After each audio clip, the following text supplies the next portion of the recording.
अंता उपचुनाव की कर लेते हैं। भाया रे भाया खूब भाया। अंता की जनता को प्रमोद जैन भाया भाया और खूब भाया, क्योंकि कांग्रेस प्रत्याशी प्रमोद जैन भाया ने चुनाव जीतकर बीजेपी और निर्दलीय दोनों उम्मीदवारों को पटखनी दे दी है। ये परिणाम सत्ताधारी बीजेपी और निर्दलीय दोनों के लिए चौंकाने वाला रहा है, लेकिन कांग्रेस खेमे में खुशी की लहर और जश्न का माहौल है।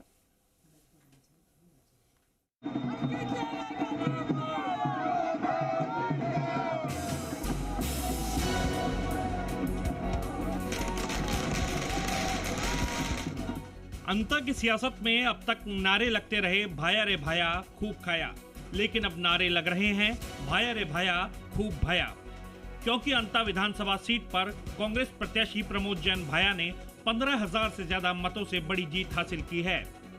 यहां भाजपा प्रत्याशी मोरपाल सुमन दूसरे स्थान पर रहे। निर्दलीय प्रत्याशी नरेश मीणा तीसरे स्थान पर लुढ़क गए। प्रमोद जैन भाया को 69,462 वोट मिले।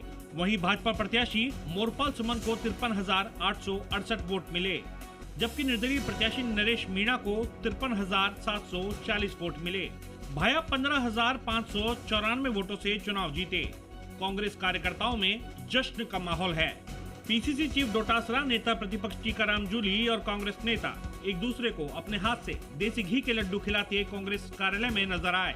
पूर्व सीएम गहलोत भी पीसीसी ऑफिस पहुंचे और सभी ने भाया को जीत की बधाई दी। प्रमोद जैन भाया ने भी जीत पर खुशी का इजहार किया। और एक जो जनप्रतिनिधि का नैतिक दायित्व और धर्म होता है, क्षेत्र में विकास, क्षेत्र में सामाजिक सेवा के कार्य और क्षेत्र में धार्मिक सेवा के कार्य मैंने जो पूरी ईमानदारी से किए हैं, हमारे कांग्रेस के वरिष्ठ नेताओं का जो मुझे आशीर्वाद मिलता रहा इन कामों के लिए, और मेरे माता पिता के संस्कार जो साथ चलते रहे, ये उसी की परिणति है। और निश्चित मुझे पूरा भरोसा था कि जनता पिछले चुनाव में इनके बहकाव में आई, इन्होंने जो झूठे वादे किए, गुमराह किया, मुझे पूरा भरोसा था इस बार जनता मुझे आशीर्वाद देगी। अंता की जनता ने ये साबित कर दिया कि कांग्रेस सरकार अच्छा काम करती है और ये काम नहीं कर पाए। ये केवल भ्रमित करके झूठ बोल के सत्ता में आ गए और भ्रष्टाचार का आलम था। जनता की कोई सुनने वाला नहीं था।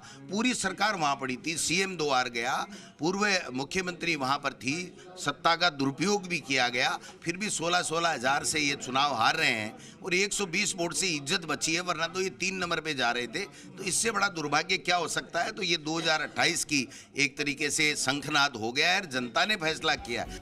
दूसरी ओर बीजेपी खेमे में इस हार से चिंता की लकीरें खिंच गई हैं। अंतर चुनाव में भाजपा प्रत्याशी मोरपाल सुमन के पक्ष में प्रचार में बीजेपी ने पूरा जोर लगा दिया था। सीएम भजन लाल और पूर्व सीएम वसुंधरा राजे ने रोड शो और एक रथ पर सवार होकर रैली भी निकाली थी, लेकिन मोरपाल चुनाव नहीं जीत सके। सियासी गलियारों में अब चिंताएं हैं कि निर्दलीय उम्मीदवार नरेश मीणा ऐलान कर कांग्रेस प्रत्याशी भाया के खिलाफ चुनाव लड़ रहे थे, लेकिन उन्होंने बीजेपी प्रत्याशी के वोट काट दिए, जिसका खामियाजा उन्हें उठाना पड़ा। हार के बाद बीजेपी प्रदेश अध्यक्ष मदन राठौड़ ने भी चुनावी रणनीति में कमी को स्वीकार किया। दूसरी ओर गृह राज्य मंत्री जवाहर सिंह बेडम ने बीजेपी प्रत्याशी की अंता में हुई हार को धन पर धर्म की हार बता दिया। मैं ये कहूँगा कि जो जनादेश उन्होंने दिया है हमको, हम उसको सहर्ष स्वीकार कर रहे हैं।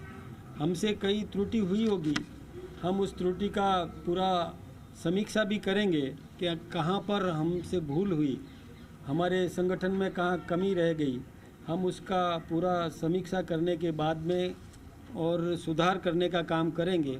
देखिए, धन जीता धर्म हारा है। आप ये देख सकते हैं कि जिस तरह से कांग्रेस के प्रत्याशी ने लोगों को प्रलोभन दे करके भ्रमित करने का काम किया, रिजल्ट आपके सामने है। लेकिन भारतीय जनता पार्टी के कार्यकर्ता ने पूरी मजबूती से काम करके हमारे माननीय मोरपाल सुमन जी ने कड़ी टक्कर दी है। सभी नेताओं ने उनका सहयोग किया है।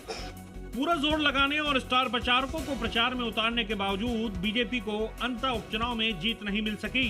अंता विधानसभा सीट झालावाड़ लोकसभा में आती है, जहां से पूर्व सीएम वसुंधरा राजे के बेटे दुष्यंत सिंह सांसद हैं। वसुंधरा राजे भी इसी जिले के झालरापाटन से विधायक चुनकर आती हैं। इसके बाद भी भाजपा की हार हुई। बीजेपी आलाकमान को पार्टी का प्रदेश नेतृत्व रिपोर्ट सौंपेगा तो हार के कारण जरूर बताने होंगे, ताकि भविष्य के चुनावों की रणनीति तैयार की जा सके। ब्यूरो रिपोर्ट, जी मीडिया।